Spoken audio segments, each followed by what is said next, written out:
Some of the key messages and key findings that we have in the benchmarking is that we are experiencing a fragile and uncertain recovery, but that this recovery is clearly not equal across the European member states. We have some countries benefiting from economic growth, for some kind of employment growth, while other countries are lagging far behind and are stuck in a negative growth spiral, and they are not benefiting at all from this recovery. In terms of how the recovery is going forward, once again, we see unequal effects, not only across member states, but also within member states. Unemployment remains at a high of 20 million people across the European Union.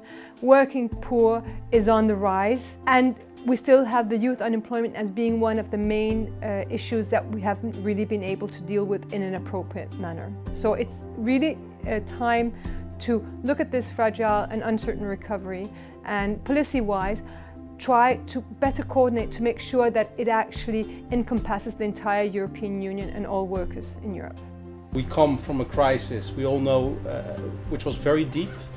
We had a banking crisis, which turned into a sovereign debt crisis, which turned into a social crisis with very high unemployment rates, and the progress that has been made also through the European semester, through the European economic governance, by improving coordination on the banking side, has maybe been slower in some ways as in the United States, but also quite impressive at the same time.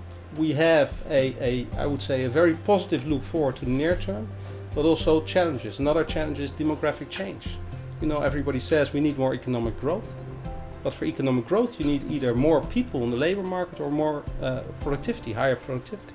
If you look at a country like Greece, that in 2010 had a public debt of 130% of GDP and budget deficit of more than 15% of GDP, there is no way not to do any fiscal consolidation. So some fiscal consolidation was absolutely necessary. But I think it went too far, and it also went in other countries, like in Germany and other fiscally stronger countries, which could have spent more, could have stimulated investment.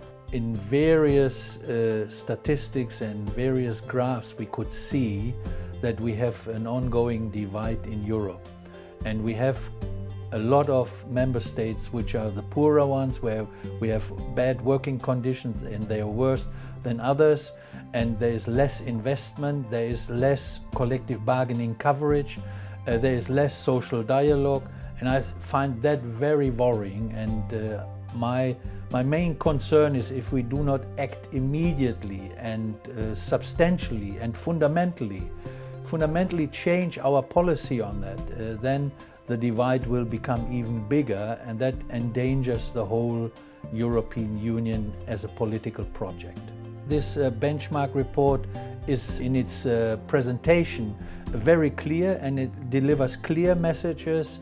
And I think we have to do that every year to follow development, and even if it's a negative development, then we have to highlight it even more. I think we have to highlight the negative development to stop it and to really turn the wheel to the side where it is generating jobs and it generating wealth for the people, and it's generating a social Europe what we urgently need.